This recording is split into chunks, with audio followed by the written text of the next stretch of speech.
Fala pessoal, tudo bem com vocês? Muito bom dia, muito boa tarde, muito boa noite a todos. Vocês estão bem? Graças a Deus, dá uma cortada na gufurina, né? Que tava tenebroso de se ver, né? Graças a Deus, até um alívio na cabeça da gente, né? Vocês estão bem, pessoal? Eu estou muito bem na medida do possível, né? Bom, senhores, hoje eu queria fazer um vídeo que enquanto não tem final de semana de Fórmula 1, né? Já que a Fórmula 1 decidiu fazer 90% das corridas no calendário, né, no Oriente Médio, né, locais extremamente sensíveis, guerras o tempo todo, né, e a Fórmula 1 decide se transferir toda para lá, né.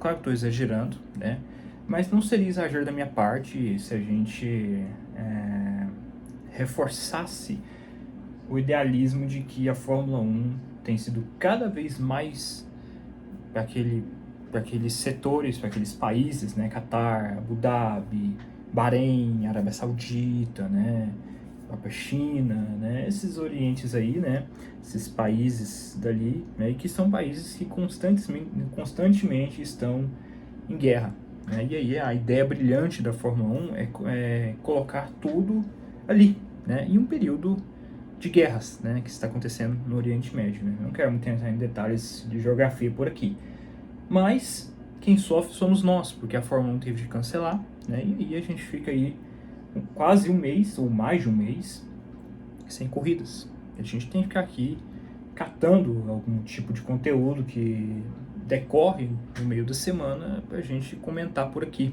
né, para não perder a questão de fazer vídeos e tudo, porque acho que fazer vídeo é muito uma questão assim de você, uma questão de escada, né? Você vai subindo cada degrau, né? E cada degrau é um vídeo, né? Você vai fazendo, você vai se animando para fazer um outro e assim vai. Quando você deixa de fazer, é muito mais difícil de retornar depois, né? E eu já não sou muito bom de falar em vídeos, né? Enfim, né? Eu pelo menos não me acho, não me considero um bom nesse quesito, né? Tenho muitas falhas, esqueço muitas coisas, repito muitas coisas, mas enfim, né? Não é isso o tema do vídeo de hoje, né? O tema do vídeo de hoje é sobre Jean Todt, Barrichello e a equipe que eu particularmente sou um grande fã, a Ferrari, né? O Jean Todt recentemente participou de um podcast onde, né, o Jean Todt, né, que foi ex-presidente da FIA, né? E da FIA ou da Fórmula 1, agora me fugiu a cabeça aqui. Mas enfim, foi um ex-presidente da Fórmula 1, né? Da FIA ou da Fórmula 1, enfim. E aí, diante de vários assuntos, entrou o assunto que é um assunto muito delicado durante os anos dele de chefe de equipe da Ferrari, né? Para quem não sabe, para você, DTSer, né, Drive to Survivor fan, né? O Jean Todt ele foi o chefe de equipe na era de domínio da Ferrari nos anos 2000. Né? Na verdade, está ali na Ferrari desde 93, né? Desde 1993, e chefiou a equipe até 2007. 7 para 8, né? Ali em 2008 ele já estava saindo já, então foram 15 anos dele sendo chefe de equipe da Ferrari. Salvo engano, acho que é o chefe de equipe mais longevo da Ferrari, né? Principalmente se a gente comparar de 2000 para cá, né? Quer dizer, se a gente for comparar de 2000 para cá, aí que lascou mesmo de vez para qualquer outro, né? Mas enfim, eu queria falar muito sobre um episódio que infelizmente ocorreu justamente no dia do meu aniversário, de 2002, né? O temível ano de 2002. Se eu falei 2022, desculpa, é 2002.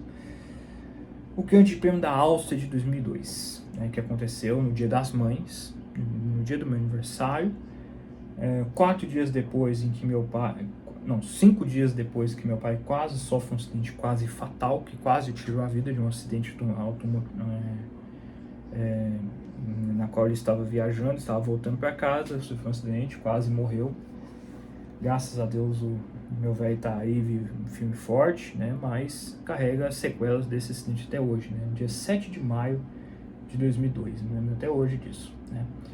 Mas enfim, esse acidente, quer dizer, esse momento que aconteceu, citado aí, é o Grande Prêmio da Áustria de 2002, que acho que muita gente conhece, até mesmo aqueles que não vivenciaram a época, né? Eu, infelizmente, vi um dos maiores micos da história ao vivo, né? Eu me lembro que eu estava em casa assistindo, né? Eu ainda tinha meus 8 anos de idade, mas eu já tinha algum entendimento aqui ou ali, né? Claro que não tenho entendimento igual eu tenho hoje, nem nada, né? Eu tinha uma torcida muito grande. Claro que eu, como fã da Ferrari, gostava muito daqueles tempos, né? E acho que foi até por isso até que me apaixonei por Fórmula 1 e tudo, né? Claro que também por muita influência do meu irmão Marcos, né? Mas eu diria que foi ali que muita coisa para mim mudou, né? Eu me lembro de ter ficado muito irritado com uma coisa que aconteceu, que muita gente já sabe o que aconteceu nesse dia, né? Nesse dia, o Barrichello, né, cedeu a vitória dele para o Michael Schumacher, né? Michael Schumacher, que nadava de braçada naquele ano, né? Foi o melhor ano da história da Ferrari, assim. Eu diria que foi o melhor ano mesmo, disparado, sabe? Muitos falam de 2004, mas eu acho que 2002 o domínio foi muito mais avassalador, cara. 2004 a Ferrari já não era unanimidade no final, né? 2002 a Ferrari foi...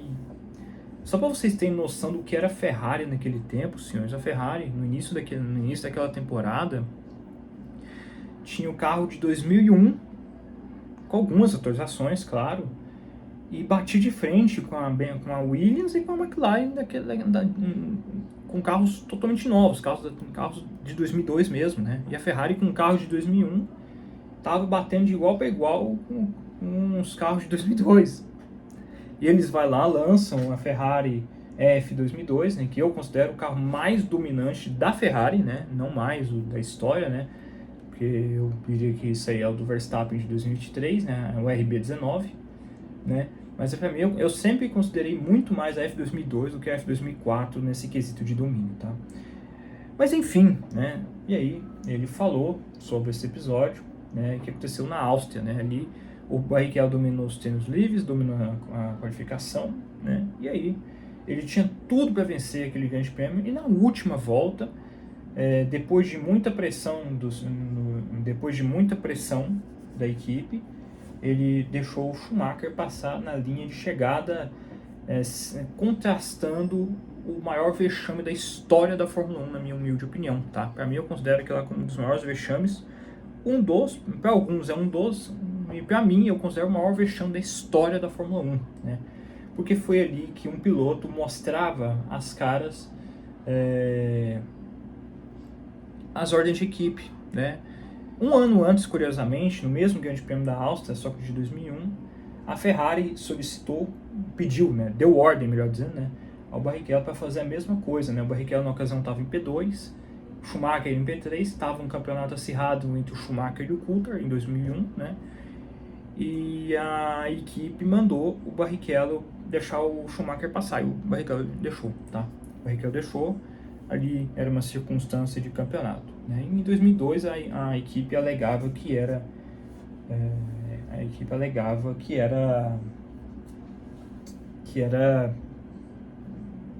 assim, a gente vai ver aqui, né? Mas enfim, gente, o dia 12 de maio de 2002, já dito tudo isso, é uma vergonha na história da Fórmula 1, né? Porque é um dia, gente, que poderia ter sido uma vitória de um brasileiro, poderia ter sido a segunda vitória da carreira do Barrichello, né? O Barrichello até ali não havia vencido só uma ocasião só, que foi o Grande Prêmio da Alemanha de 2000, né? O caótico Grande Prêmio da Alemanha de 2000. E desde então não tinha vencido nenhuma. Ele estava tendo uma péssima temporada até então ali, né? Porque o carro não estava... Naquela época era muito reforçada a tese, né? Lembra, para alguns mais recentes, né? Lembra quando o Pérez estava na Red Bull? Aí todo mundo falava assim que o Pérez era ajudado, que o Pérez era prejudicado, que tinha um carro totalmente diferente do Verstappen, né, e tudo mais. É porque vocês não viram aquela época onde existia essa teoria da conspiração sobre o Barrichello, né? E aqui, gente, o Barrichello até então ali estava muito mal no campeonato, né? O carro dando muitos problemas, o do Schumacher nunca deu, né? Inclusive nessa temporada o Schumacher conseguiu uma proeza muito rara que nem mesmo o Verstappen em 2023 conseguiu, que é o quê? De estar no pódio em todas as corridas naquela temporada. E o mais curioso ainda é que o Schumacher foi primeiro ou segundo naquela temporada. Só uma mísera ocasião ele foi em terceiro. Ele esteve na terceira posição, foi no Grande Prêmio da Malásia de 2002, quando ele ultrapassou o Jason Button na última volta, na última penúltima volta. Ele estava disputando posição com o Jason Button erra, o Schumacher passa ele e o Schumacher fica na terceira posição no Grande Prêmio da Malásia, né? Então, assim, o Schumacher fez um ano inacreditável e ele não tinha a menor dúvida, né? O Schumacher, para vocês terem ideia, naquela temporada ganhou em julho o campeonato. Em julho, né? Ele ganhou o campeonato do Grande Prêmio da França 3 meses, acho que era 4 meses ou 3 meses antes da temporada acabar, né? Tanto é verdade que mudaram o sistema de pontuação para valorizar ainda mais o segundo lugar e tudo, porque naquele ano era 10 o primeiro, 6 o segundo, 4 o terceiro, 3 quarto, 2 quinto e 1 sexto, né? Era pontuado só os 6 primeiros, né? E hoje em dia é só 10, só os 10 primeiros. Mas enfim, né, o Jean Todt explicou, o Barrichello já deu a versão dele, né? Quer dizer, o Barrichello, né? A gente vai falar aqui um pouco, né? Mas vamos lá, o Jean Todt, né? Ele defendeu as ordens de equipe, né? Uma coisa que eu vaio muito e critico muito, né? E eu tenho moral não é moral, a palavra é essa. Eu tenho credencial para criticar as ordens de equipe, porque essa vergonha de ordem de equipe assombrou o meu já assombrado aniversário de 12 de maio de 2002. Quer dizer, além de eu não comemorar o meu aniversário naquela ocasião com meu pai, que infelizmente na ocasião estava no hospital, eu ainda tive de ver essa vergonha que eu tive de ver no Grande Prêmio da Áustria. Eu me lembro que eu fiquei muito irritado, né? O Barrichello fala que, né, que a equipe deu ordens para ele, falou algumas coisas ameaçadoras e tudo mais, e que teve até ameaças e tudo mais, de família e tudo mais. E aí ele acabou cedendo a posição, né? O Barrichello, que inclusive naquela ocasião ele tinha acabado de renovar com a Ferrari, né? E aí o Jean Todt, anos depois, inclusive, né, um adendo também, é que o Barrichello até hoje está nos devendo a porra deste livro, né? Ele falou assim de que vai contar toda a verdade em um livro e tudo mais, detalhadamente o que aconteceu e tudo mais. Eu estou esperando até hoje este livro, porque quando ele falou isso aí, foi lá no início da década de 2010. Ele falou que ia ter um livro em que ele explicaria o que aconteceu. Eu estou esperando esse livro até hoje. Tem gente que já morreu e não viu essa porra desse livro. Então, pra mim é mais blablazinho, desculpinha esfarrapada e tudo, né? De um piloto que, né, enfim, eu vou falar do Barrichello daqui a pouco, né? Mas falando aqui, aí o Jean Todt alegou no podcast de que ele tinha um tratamento igualitário, né? Que ele tinha o mesmo tratamento que o Schumacher, mas a estratégia era focada sempre no piloto mais eficiente, que no caso é o Schumacher, né? Então, e que ele critica também a reação de Barrichello à ordem na Áustria, né? E gostaria que tivesse reagido de forma diferente, mas que entendia a vontade dele de vencer. É óbvio que o Barrichello não ficaria feliz. É óbvio. O cara queria vencer e não venceu, né? Não venceu porque a equipe pediu a ele para ele desacelerar e deixou o Schumacher vencer. É simples assim. Não tem um piloto que vai para a Fórmula 1 feliz em ter que ceder a sua vitória para o seu companheiro de equipe. Porque a Fórmula 1 se baseia no seguinte, gente. A Fórmula 1 se baseia dos pilotos batalharem contra seus companheiros de equipe. É sempre uma disputa entre o seu companheiro de equipe. É sempre entre outras equipes, mas principalmente com os seus companheiros de equipe, né? Então, e aí o Jean Todt chegou a falar, né, com um tom mais forte, que o Barrichello constrangeu a equipe e constrangeu também ao Schumacher, né, por não combinar, pela reação dele, né? E aqui vem a minha reação sobre essa fala. É o seguinte, gente, é uma vergonha a gente ter que ouvir isso aqui. É uma vergonha, porque é o seguinte, é um constrangimento você ter que pedir isso ao seu piloto. É uma vergonha. O Barrichello, naquela ocasião, tinha mais carro, assim, tinha sido melhor durante todo o final de semana, e eu, pelo menos até onde eu me entendo por gente, o mais rápido sempre vence. Simples assim, né? O Schumacher era muito mais piloto do que o Barrichello, né? E aí eu vou falar um pouco sobre isso aí quando eu falar do Barrichello, né? E acho, assim, que o Schumacher era melhor em 8 de 10 momentos em relação ao Barrichello. O Barrichello era melhor em 2 de 10 momentos, né? Essa é a verdadeira realidade. E naquele Grande Prêmio da Áustria de 2002, era um desses 2 de 10 momentos onde o Barrichello era melhor que o Schumacher. Simples assim. Ele liderou, ele se qualificou à frente do Schumacher e tudo mais, né?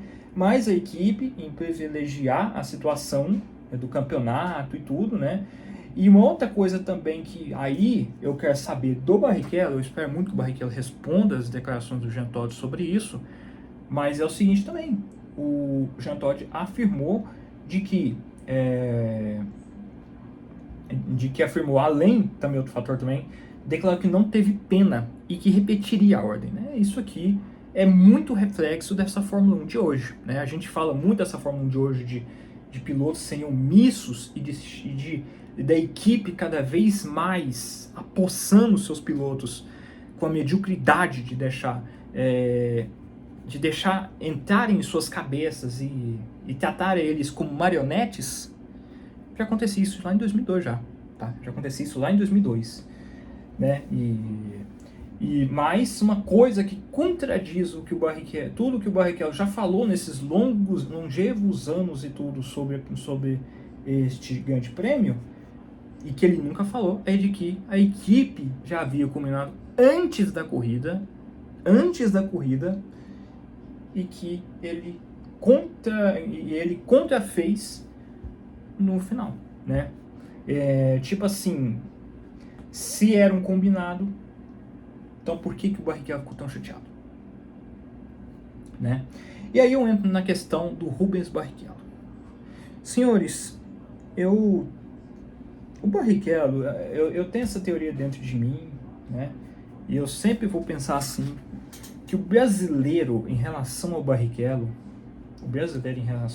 ele nunca está na medida certa de quem era realmente o Barrichello. Neste período, o Barrichello era um piloto altamente criticado. Era um piloto, assim, muito criticado. As pessoas tinham uma esperança muito grande. Ele era aquele piloto, assim, que o pós-Senna, né? Muitos queriam que ele fosse igual a Ayrton Senna, um piloto vencedor, um piloto de postura, um piloto de atitude.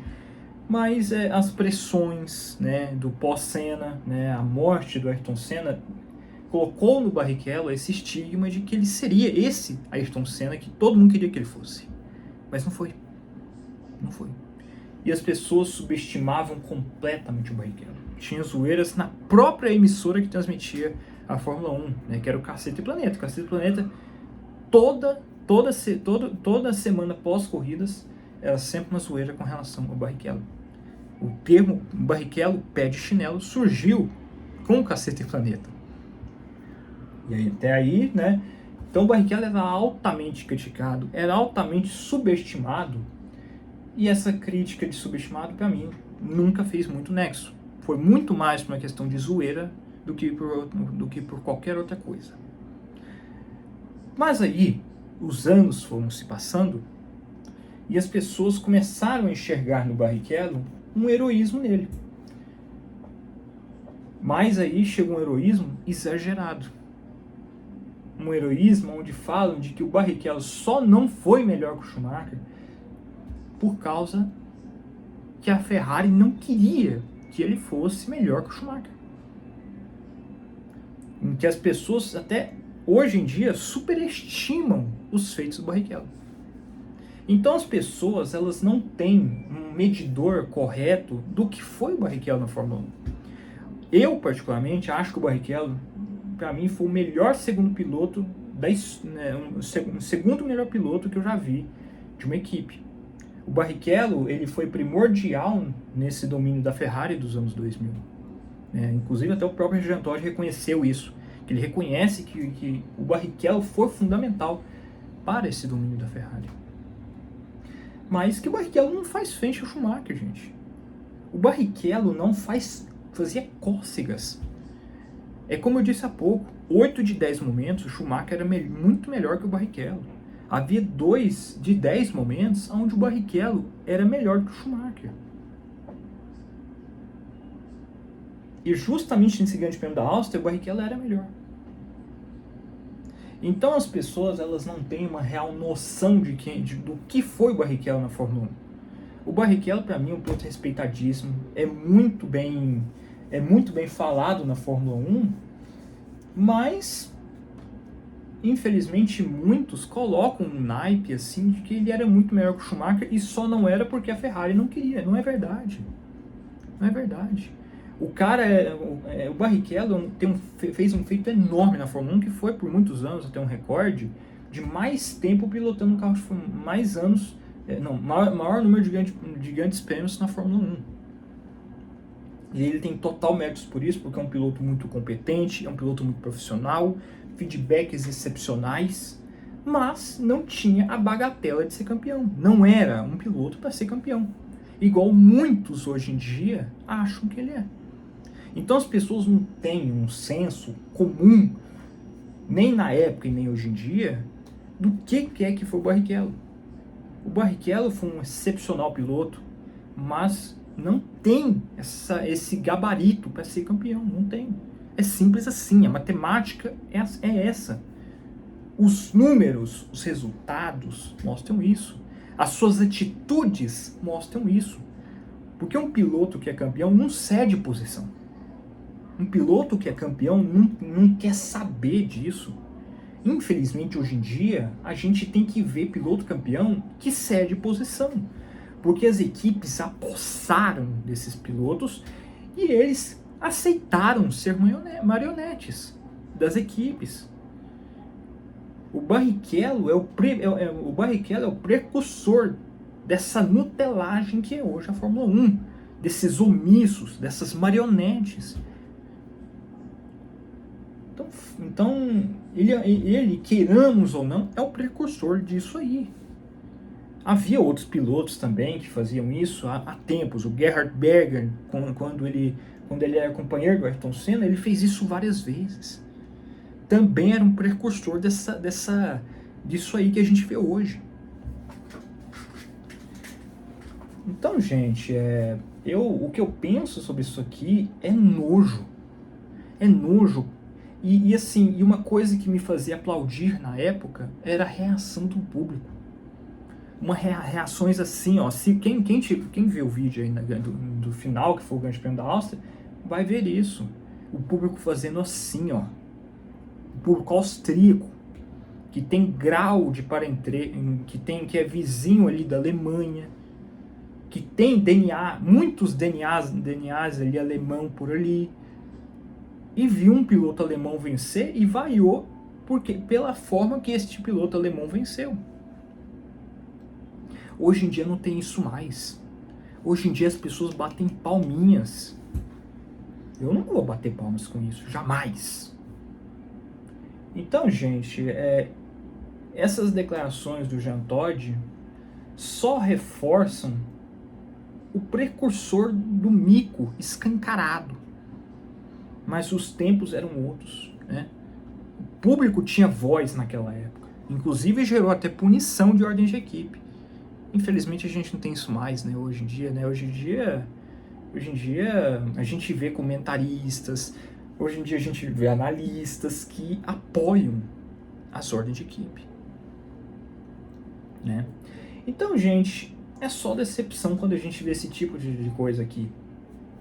Eu vi esse domínio da Ferrari, né? Vi muito, admiro o que foi a Ferrari nesses anos, mas infelizmente a Ferrari foi o pontapé inicial.